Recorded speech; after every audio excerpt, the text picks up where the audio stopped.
went to see a director once, and hoping to get a job from him, I said, I've been very active with American International, and I'm looking to move on to bigger and better things. And he just looked at me and said, I don't think we can use you. Nobody was trying to make a great movie. It's not a question of, gee, is it a great story? Do we have great performances? Does it look professional enough that we can play it in our theaters without our patrons tearing the seats apart in anger? You know, in lieu of money, when you don't have money, somehow you come up with creativity. Bedlam.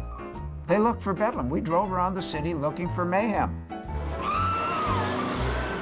I mean, this is the way it was, and you could probably do it in your own garage if you knew how.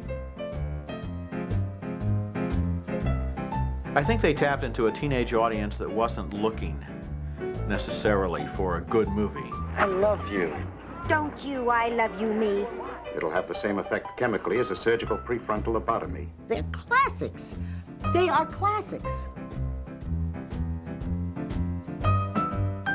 Even though these pictures were made sometimes in 5 days, and they weren't cinematically, shall we say, too sophisticated, AIP had really brought a whole generation of viewers back to watching movies and turned into movie fans.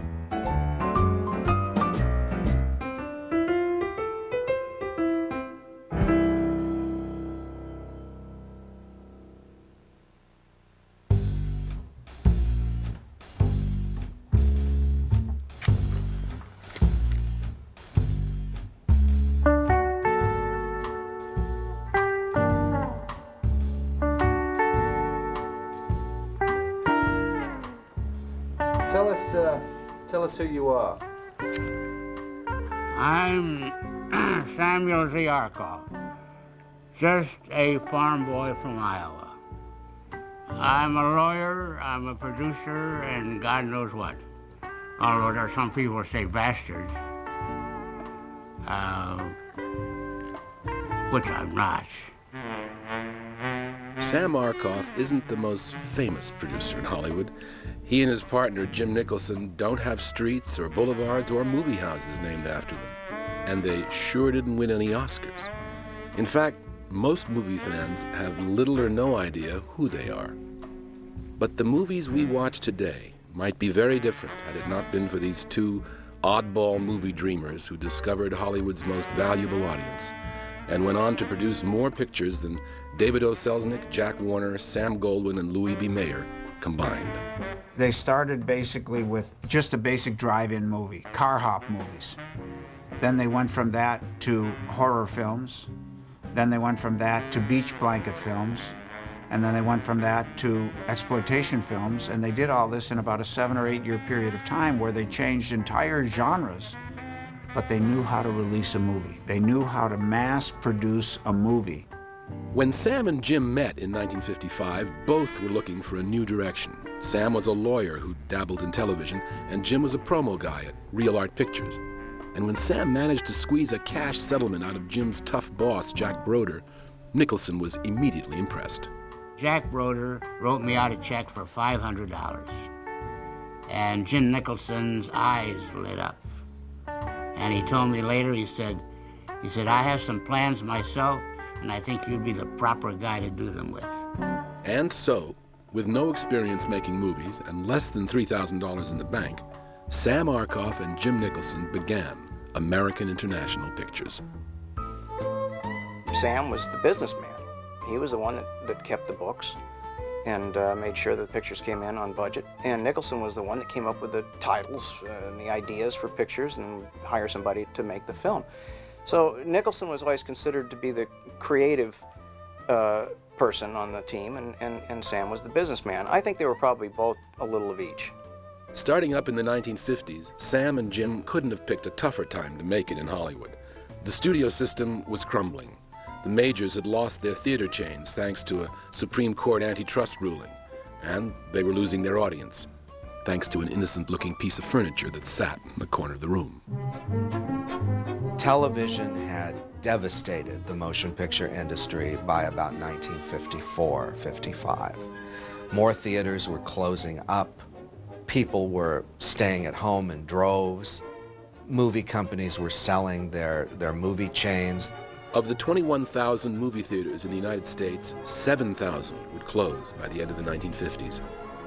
Movie companies were cutting back the number of pictures they made each year, spending more on their expensive A films to win back the TV audience and producing fewer low-budgeted B films.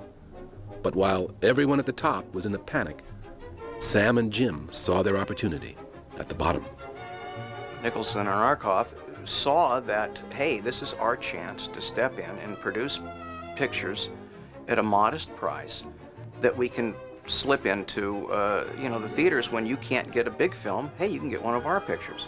The problem was Sam and Jim didn't have any pictures. They didn't have any scripts, and they barely had any money. And then they met a young man who gave them exactly what they needed. My name is Roger Corman, and I'm a filmmaker. Roger Corman was just beginning his legendary career as a low-budget filmmaker. He'd made a road racing picture called The Fast and the Furious. And even though Sam and Jim didn't have a credit to their name or a dime in their pocket, they convinced Corman that they were the guys to distribute his film. My first impression of Jim and Sam was that they were two very bright and ambitious men, just a little bit older than I was, and I thought it would be worthwhile to gamble with them. The gamble was mostly Sam and Jim's. They persuaded Corman to let them borrow his picture for 30 days. In return, they promised to let him make 3 more pictures for $60,000 each. Now, all they had to do was find the money. Jim Nicholson got on a bus with this picture that Roger Corman had made and showed it to a bunch of exhibitors and said, we can make more pictures of this caliber, but we need some advance money so that we can make more pictures, because Nicholson and Arkoff didn't have a dime between them. And that was how they got started. Okay, this'll be a take. By charming the notoriously tight-fisted exhibitors into financing their first package of movies, Nicholson and Arkoff had pulled off the near impossible. Now they had an even tougher challenge: to get their movies made. Roll up. Lay back. Movies can be made for almost any price depending upon what you want to put in them. We didn't have those honey wagons, for example. We were shooting on location. We would find the nearest gas station and use the gas station. And at noon, you didn't have a big cock-a-doodle-doo. That way, you went to the hamburger shop or the whatever it was. That's what you did, because the essence was to make a picture, not to have a good time.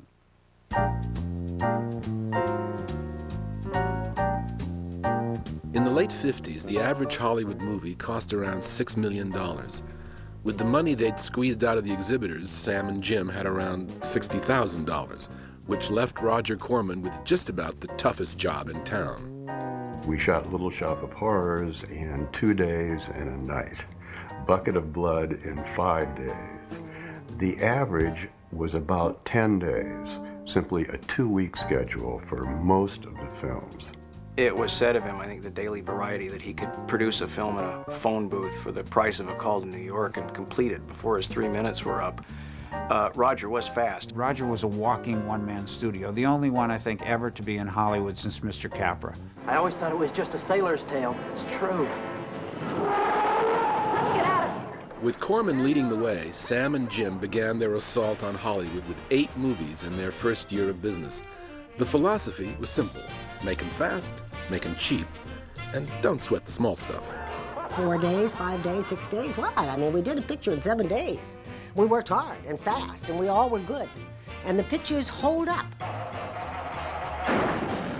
There was no such thing as a lunch. You had a box lunch. They gave you an apple and a sandwich and a root beer or something like that, or a little cup of milk. It was like when you were in school during the war. Everybody involved in the production at AIP had to be creative, really creative. I needed a shot of a landing craft going in on a landing. So we went up to the base up in Ventura, which is a CB base. I told the man we were making a training film at the gate, and he let us in. I requisitioned a hose from some sailor walking out, "Can you get me a garden hose?" Turned on the water, We had the camera out here, and I was sprinkling the water like this as the waves were going up and down. And that's how we got the thing going into the beach. And in the picture, we used stock footage. So here's the landing craft. The next thing we cut to is a bunch of stock footage, everybody going into the beach. But that's what I'm saying. We used ingenuity. And I think, to tell you the truth, that was the basis of really, in those days, of making pictures on the money we had. And that's how you did it in those days. You didn't throw money at the screen like they do today. You don't throw $20 million, $50 million, $100 million at the screen, which is unmitigated bullshit. Oh, I shouldn't use that word, okay. By the end of their first year in business, Sam and Jim were flying by the seat of their pants through a Hollywood that had yet to notice them. Making just enough off one movie to finance the next, they were having a ball. The movies may have been cheap and the storylines ludicrous, but they were about to discover an audience that couldn't care less. And Hollywood would never be the same again. I realized one thing. Nobody ever talked about teenage pictures. Even the great Disney considered children to be up to the age of marriage. They would make a picture about Tom Sawyer or Huckleberry Finn. Well, Tom Sawyer or Huckleberry Finn were great, but they were about as far from a 20th century teenagers as you can get. So then we started to make teenage pictures.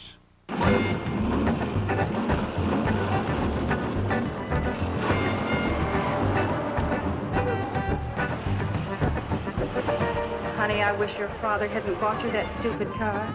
Besides it being dangerous, it's unfeminine. American International really understood, better than the major studios, the teen market. This was a period of time where parents didn't understand their kids. There was a rebellion going on that the only time kids could really address each other were at school or when they could get out of the house. AIP understood this. I'm just a clean-living, fun-loving American delinquent. When AIP discovered teenagers, they tapped into a Hollywood goldmine. Ignored by the majors and patronized by television, teenagers were hungry for movies that showed them the way they wanted to be, cool, rebellious, and sexy. It was a discovery that would transform the motion picture industry and give birth to an audience with an insatiable appetite for entertainment. What is happening to the younger generation of today, Nick? Rock and roll movies and juvenile delinquency movies. That's what they started making. And most of the major studios didn't want to make those pictures.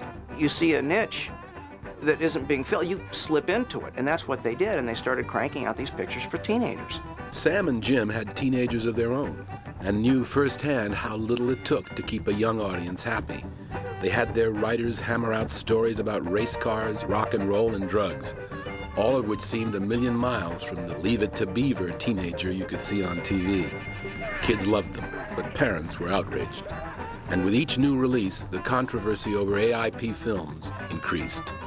The strength, the security, and the future of America depend upon the character and the quality of our youth. FBI Chief J. Edgar Hoover led a move by prominent political leaders to censor the growing tide of juvenile delinquency pictures. But despite their protests, Sam and Jim kept finding more and more ways to push teenagers' hot buttons. They came up with this notion of double features. I think they felt that audiences wouldn't necessarily pay first-run prices to see just one of their movies, but they might in order to see two of their movies on the same double feature. Sets of two. Two monster movies, two drag strip movies, one drag strip movie and one monster movie, one teenage delinquent sorority girl and one monster movie. And I mean, there were ants and lizards and scorpions. Boy, I didn't want to miss any of them. By releasing their movies as double features, Sam and Jim guaranteed themselves a percentage of the box office take. Now they were poised to capitalize on the success of their movies, and in 1957, they did just that. I Was a Teenage Werewolf became an instant cult classic, making over $2 million in its first 2 weeks. Introducing a young Michael Landon to teenage audiences, the film made headlines from coast to coast. And, for an instant, Sam and Jim were the talk of the town.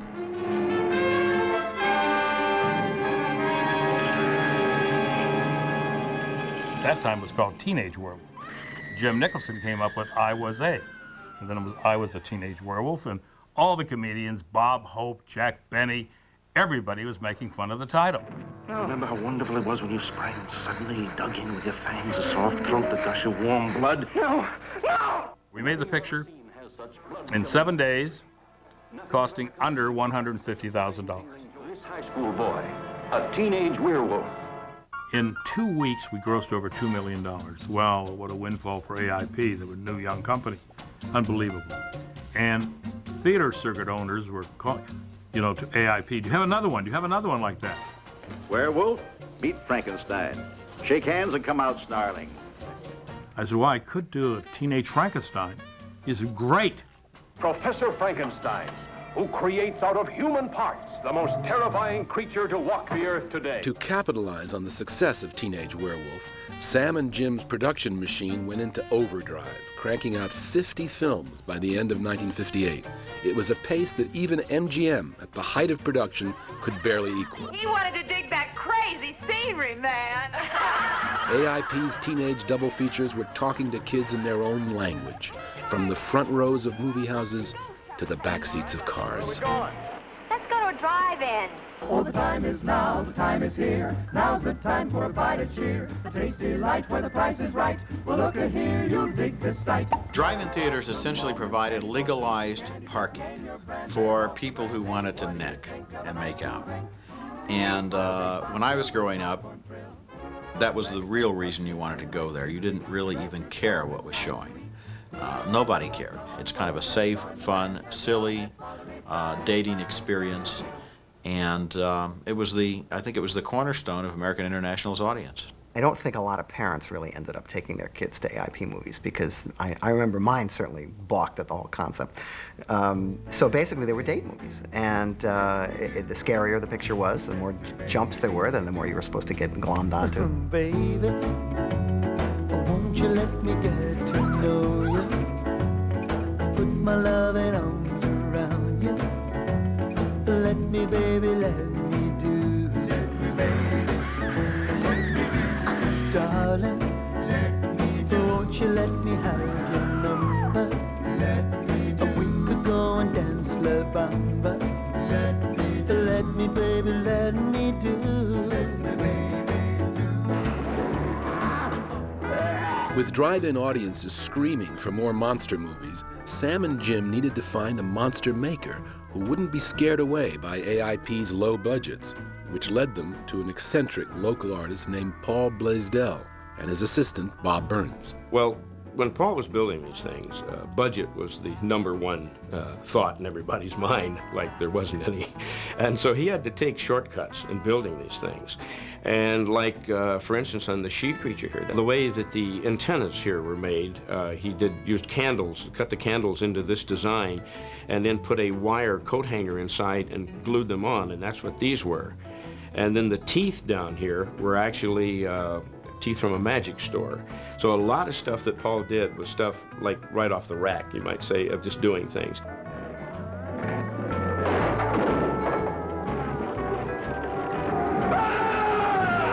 Even psychiatrists say that in all these monster pictures, there's not only entertainment, but for some people, therapy. You know, I did a picture for this company called It Conquered the World. I hate your living guts for what you've done to my husband and my world. I know you for the coward you are, and I'm going to kill you. Do you hear that? I'm going to kill you. It's noon one day, and Roger says to me, would you like to see the monster?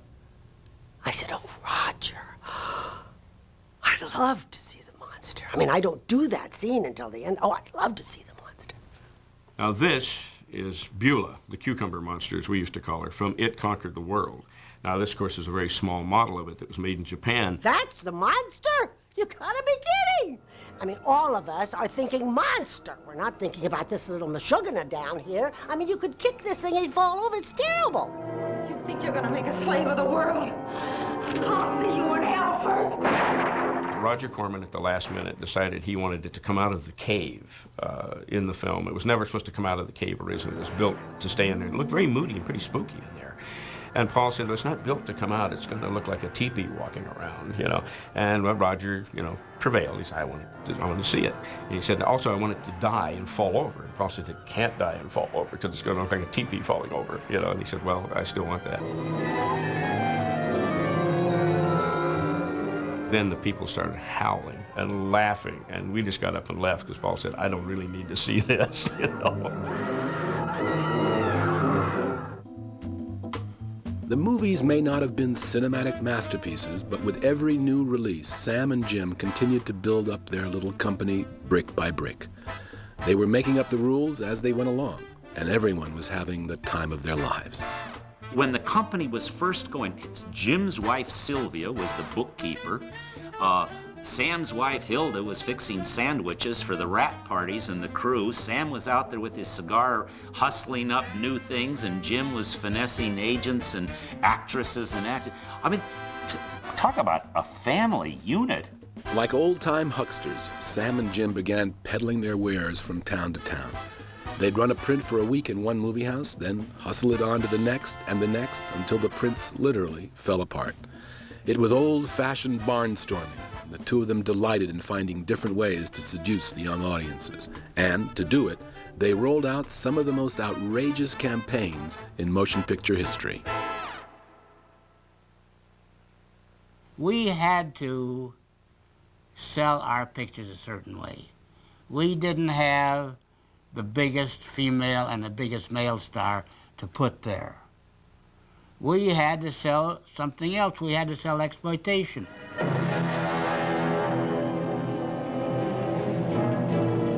Her brain kept alive by experimental science, by a man whose abnormal passions inspired him to try the impossible. I brought her back. She'll live and I'll get her another body. His mad ambitions and desires threaten every woman possessing an attractive body. Girls whose measurements make them beauty contest participants. Professional figure models such as this. All are prey to his distorted desires. We've got to stop him. Even though these pictures were made sometimes in 5 days, and they weren't cinematically, shall we say, too sophisticated, the trailers for the movies made the pictures look like they were offering forbidden thrills that you couldn't get from the other pictures. Find the breeding place of these globs of destruction. See the brain eaters. Exploitation was the name of the game, and while Sam cut the deals, Jim began cooking up a barrage of promotional campaigns, enticing teenagers with lurid trailers and advertising that often had little to do with the movies themselves.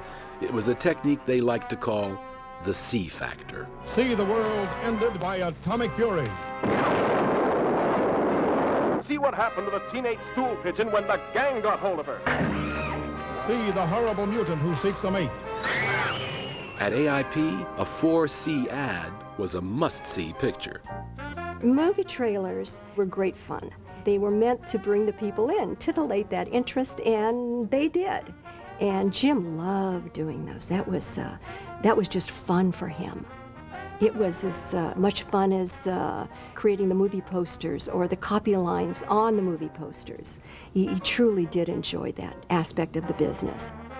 To help create the posters, Jim Nicholson hired a hotshot young art director named Al Kalis. We were selling a product that you can't smell, you can't feel, you can't touch it, and after you put your money down, we won't give it back. Now that's an almost impossible thing to sell. So the poster had to contain the fantasy and the excitement that I got to see it now. And you better want to see it now because it was only in town for 5 days and almost never stayed over. It's no canard that some of the posters really are better than the movies because they are just fabulous pieces of art.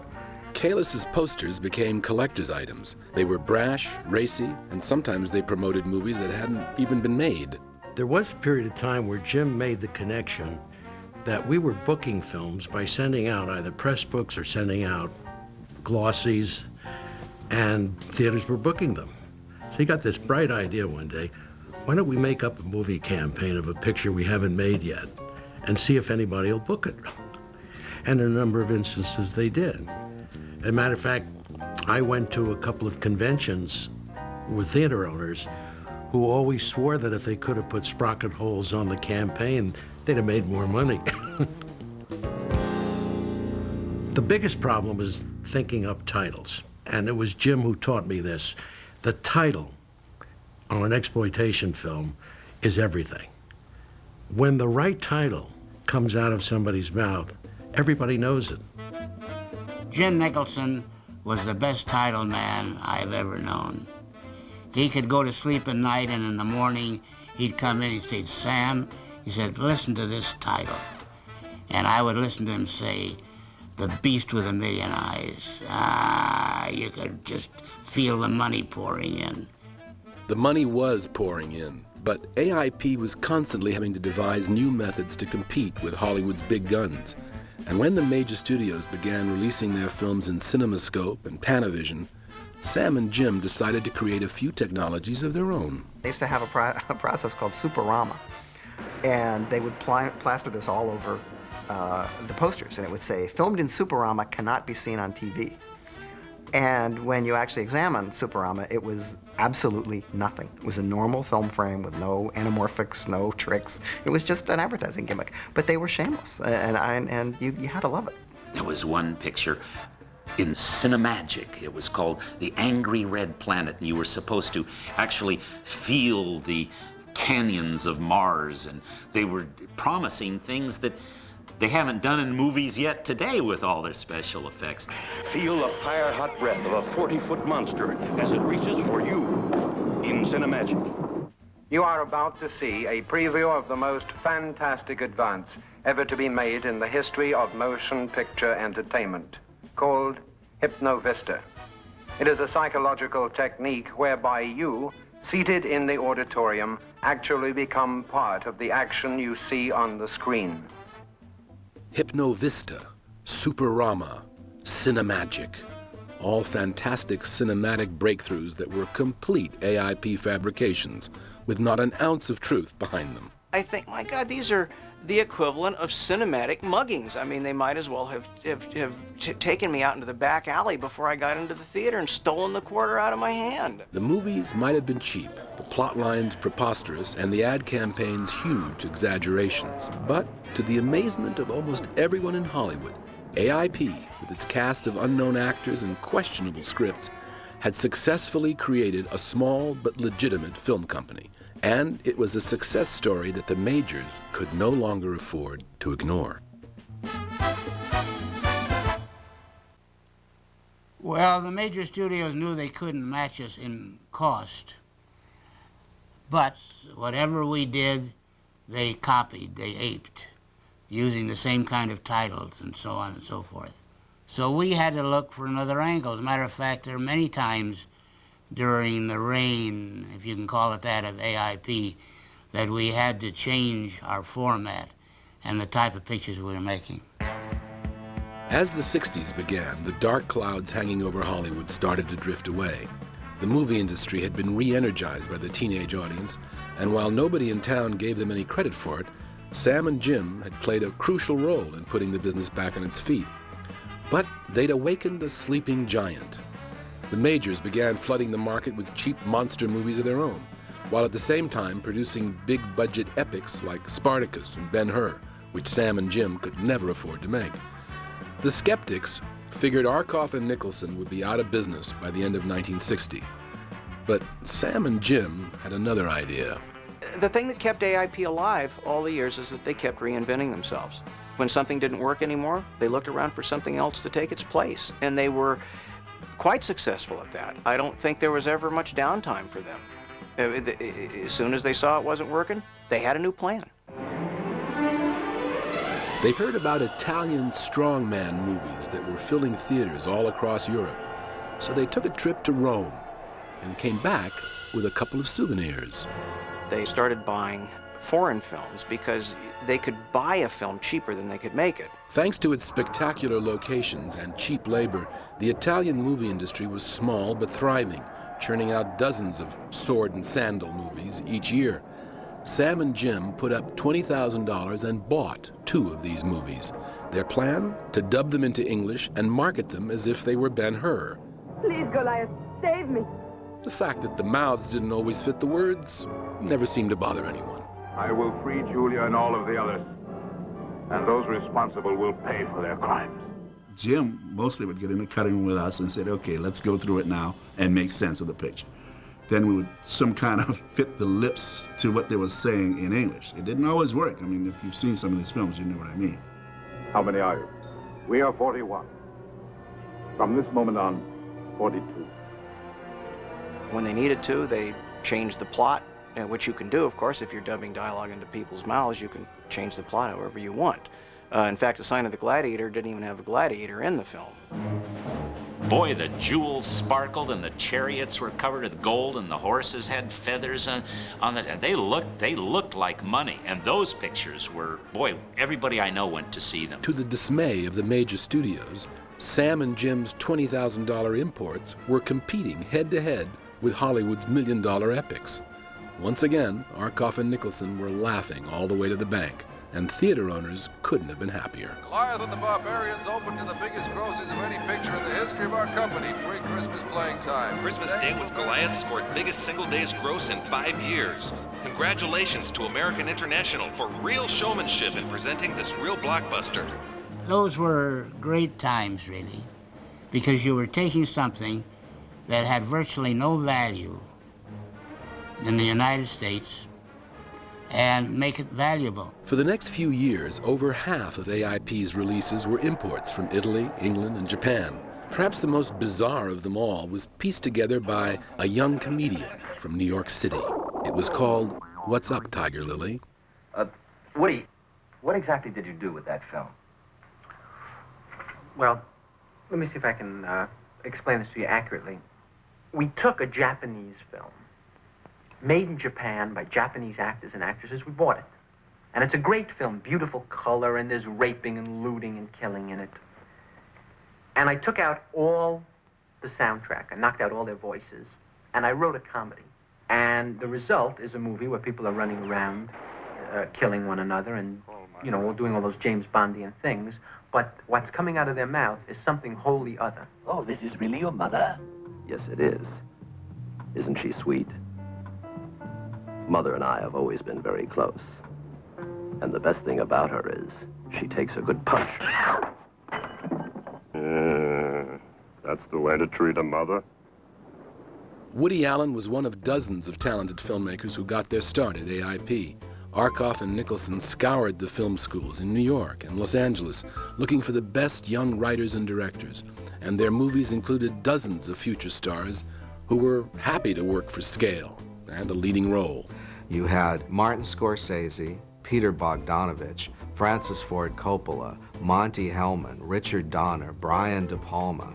For actors, you had Peter Fonda, you had Margot Kidder, you had Jack Nicholson, you had Robert De Niro in his first a major role in Bloody Mama opposite Shelley Winters.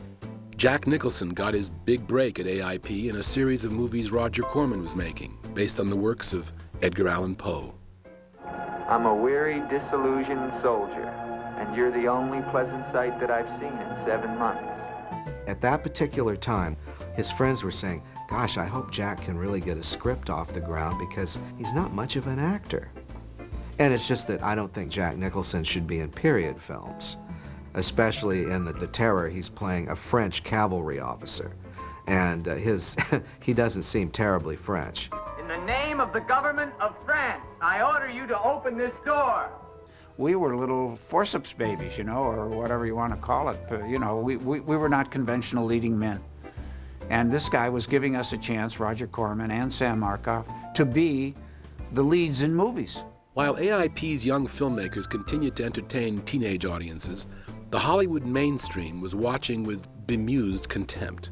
And Sam and Jim's next move would infuriate one of Hollywood's most powerful moguls, cementing their reputation as the annoying little film company that wouldn't go away. I happen to believe in entertainment. I am not against great works of art. But if these arty-farties want to go around calling their dull things works of art, I have nothing against it. I make movies for the public. And if we make movies that the public likes, that's all we're after. And that's exactly what we wanted to do with the Beach Party movies. Beach blanket bingo. A beach blanket bingo. Beach blanket bingo. That's the name of the game. When the bikini craze landed on California's beaches in 1963, AIP's Beach Party movies began shooting within weeks. And the combination of rock and roll and nearly naked teenagers was magic at the box office. They weren't very good, but they were silly and they were good-hearted. There was this whole summer sort of thing going on in the late 50s, beginning of the 60s. The Beach Boys were on the radio. Southern California was the most romantic place in the country. Right blanket. Wrong man. Despite the wholesome image of stars Annette Funicello and Frankie Avalon, the beach movies horrified parents with ad campaigns promising 10,000 bodies hitting 5,000 blankets, and 200 newspapers insisted on airbrushing belly buttons out of revealing print ads. But teenagers couldn't get enough. Powered by Dick Dale's surf guitar music, Beach Party outsold HUD, The Nutty Professor, and The Byrds in its first week in 1963. Cars were lined up by the hundreds trying to get into the drive-in theaters. They were standing on top of the buildings of the drive-in theaters. I was playing on top of the buildings of the drive-in theaters, doing shows for the Beach Party days. And it was American International, those brains, those guys that put it all together. Frankie, even a seagull's got to come down to earth sometime. They had Annette Funicello. I think that she accounted for a lot of the appeal of those films because people enjoyed seeing her on the beach wearing a bathing suit. That was part of the enjoyment. Now, Annette Funicello had been at Disney's for years. By now, she was about 19. She had been a member of the Mickey Mouse Club. That was a group that used to be on television, and they would sing Mickey Mouse, and so on. And finally, we heard that Annette Funicello was available. And I gotta tell you, Walt Disney was pissed off. When it was announced that Annette Funicello was going to be the female star of Beach Party, Walt Disney nearly had a stroke. He called me up and he said, "What are you doing to my little girl?" I said, "Well, we're not doing anything to her. We're just letting her be her age." I said, "She's 19 now. She shouldn't be a little girl. She shouldn't be the little girl that lost her puppy." And Walt was given assurance by Sam and Jim that Miss Funicello's navel would not be on exhibit. I said, "Walt, you're just plain old-fashioned." He never did use her again, though. He never used her again. The beach movies would earn millions of dollars for AIP, but although the pictures were hugely successful, they also contained the seeds of discontent that would ultimately break up Sam and Jim's partnership. They'd cast a beautiful young actress named Susan Hart in a beach movie called Dr. Goldfoot and the Bikini Machine, and Jim Nicholson's life was about to change forever. He seemed to instantly like me. You know when somebody just likes you? He liked me. Within a year, Jim Nicholson divorced his wife Sylvia and married actress Susan Hart. It was a move that was felt throughout the company. The relationship changed. I think I noticed it when Jim got a divorce from his first wife, and there was such value there in the wives, and everybody was so close and so one unit that it just didn't sit well with that family atmosphere. And that's personal, of course, but I think the personal became business between Jim and Sam at that time. California divorce law forced Jim to turn over half of his AIP stock to his first wife, which left Sam as the major shareholder. This new imbalance in power contributed to a gradual but steady uneasiness in Jim Nicholson. There was a big change at that point in the relationship. Not that they weren't still friends, but there was I think there was a problem. But the cracks in Sam and Jim's relationship were being mirrored by what was going on in the rest of the country. because the times were changing, and the road from the beach was leading straight into the rebellion that defined the 1960s. The 60s were a decade unto themselves, and the pictures were only a part of that time. The problem, of course, was that the older generation, the ones who, of course, didn't go to our pictures anyway, were against them because they were all behind the times. At this time, the 60s, when, you know, America started having this nervous breakdown and flower power and the summer of love and the Vietnam War were all starting, what all of America had to cope with was the fact that America had changed. Television didn't catch it, the government didn't catch it, the high schools didn't catch it, but somehow AIP found their audience, the audience found them, and they kind of rode this whirlwind of political and social change together. When the cultural Big Bang exploded in the mid-1960s, it was no surprise that AIP was there helping to light the fuse. Sam and Jim's business wranglings didn't stop them from jumping headfirst into the counterculture, and Roger Corman, who had no interest in the beach movies, was eager to make a new kind of picture to reflect the changing times. This is when Roger and Sam and Jim came upon what was to be the most controversial film American International ever did, and that was The Wild Angels. We want to be free to ride our machines without being hassled by the man. And we want to get loaded. They're wild and no angels, law-defying. Those were the 60s, the days of the counterculture. Jim and I were aware of the phenomenon, which it was, of the Hells Angels at that time. So I shot The Wild Angels with Peter Fonda, Bruce Dern, Nancy Sinatra, and a number of young actors. It was the first of the Hells Angels biker films and was the biggest success AIP ever had. Getting The Wild Angels onto the screen wasn't easy. Both Bruce Dern and yours truly, Peter Bogdanovich, were beaten up by Hells Angels during filming. Then, 5 days after the film's release, Peter Fonda got busted on marijuana charges, causing a flood of unexpected but welcome publicity. And the film, costing less than $360,000, returned $10 million in profits. The moral majority in this country went bananas when the picture came out. It made a lot of money and started the studio toward more counterculture movies. The very next picture they did was The Trip. We were doing what was interesting to the young people. Now, if that's counterculture, it's a question of whose culture we're countering. They wanted it to be dangerous. They wanted it to be acid trips. They wanted it to be psychedelic. The innocence that was in those early 50s and 60s pictures completely changed. We had Peter Fonda, Dennis Hopper, Bruce Dern, script written by Jack Nicholson, sort of the major names of the movement and clear experts in the subject. I've got this whole thing going with people on acid. I just like what happens, you know? Yeah? They're groovy people. The Trip launched AIP headfirst into the hallucinogenic world of the drug culture. And with Sam and Jim's blessing, Roger Corman gave audiences something else they couldn't see on television. The Trip was the first film in which I used nudity. Nudity was starting to be used in other films, and it was even being shown on Broadway. Nudity had suddenly become part of the culture.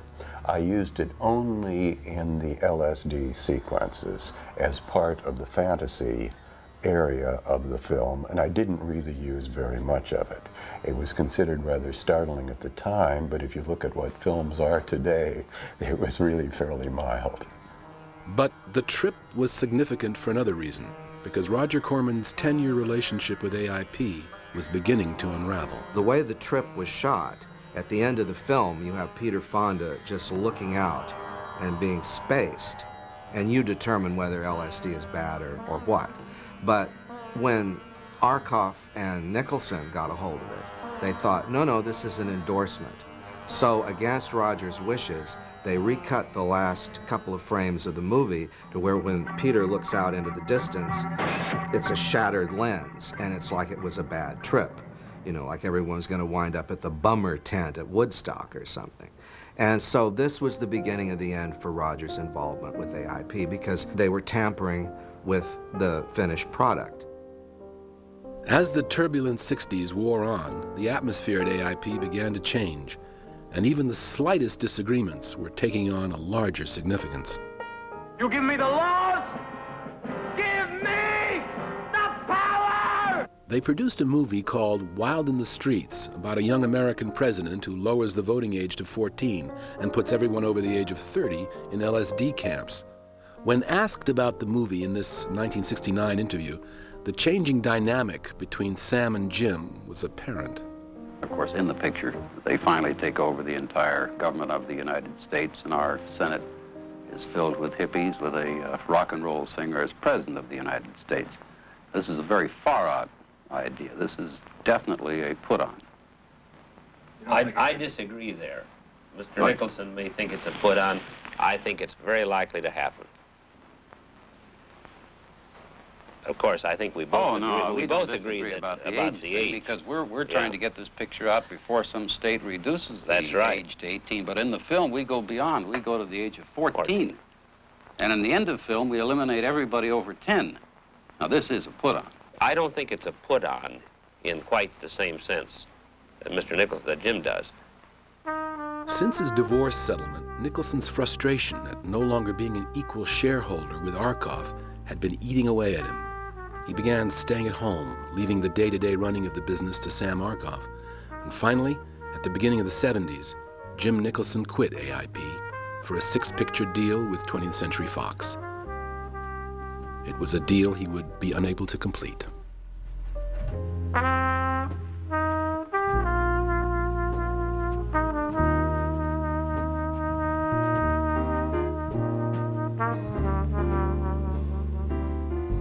Unfortunately,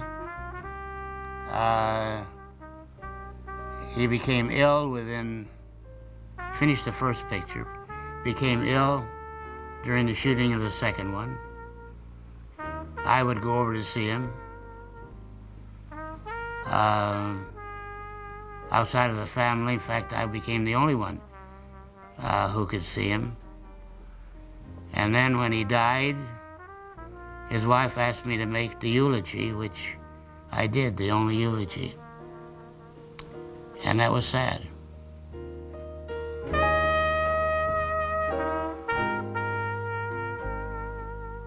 Jim was a very unassuming man. He had one of the rare gifts of truly understanding what young audiences wanted to see at the time that it was happening. He had that knack of what was going to be happening the next year, what was going to be the hot trend. He just had his finger on that particular pulse, and I don't know why. I guess some people have it and some people don't, and Jim Nicholson had it.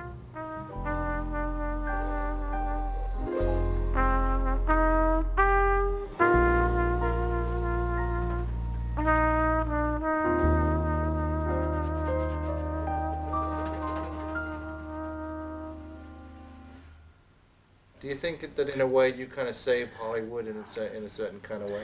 Well, when we got the award from the Theater Owners of America,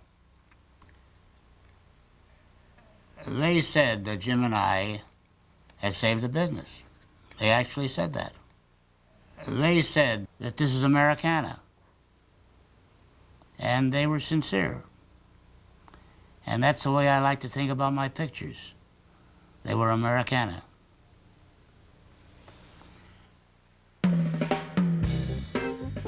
With the loss of his partner and his trusted director, Roger Corman, now out on his own, skeptics were expecting Sam Arkoff and AIP to fall apart. But true to form, Arkoff had some more surprises up his sleeve, and in the process, uncovered a brand new audience for his pictures. The name is Blackula! Blackula. Dracula's soul brother. Meet the queen of the private eyes, pulling the teeth of a blood-sucking loan shark. They called them blaxploitation pictures, and they fed into an African-American audience who were as hungry for movies as the American teenagers had been a decade earlier. Once again, Sam Arkoff had found an audience that Hollywood had ignored, and a new star to fuel the fire. These pictures were also very successful, and the queen of blaxploitation movies was Pam Grier. This was a beautiful, intelligent woman that was also adept at martial arts. She was like a female James Bond. I was doing those films for college tuition, and I had no intention of being an actress. I just had that in-your-face attitude, and I wasn't polished, and they thought I was right off the streets, and yes, I was. Pam Grier and the blaxploitation pictures ignited a string of controversial AIP successes in the 70s. They also did well with more mainstream movies, including Martin Scorsese's Boxcar Bertha, Mel Gibson's Mad Max, Brian De Palma's Dressed to Kill, and the Amityville Horror. But by the end of the decade, even the irrepressible Sam Arkoff was ready to call it quits. I like picture making, but the problem was with Jim gone, now I had to spend more detailed time on the organization. The pictures were getting bigger, the pictures were getting more expensive. We had some of the best pictures we ever had, as a matter of fact, at the end. But it wasn't as enjoyable as it was before. In 1978, with profits down 12%, Sam Arkoff sold his legendary little film company, walking away with $4 million in his pocket and 500 pictures under his belt. A year later, New York's Museum of Modern Art honored AIP with a retrospective, hailing Sam and Jim's movies as a uniquely American art form.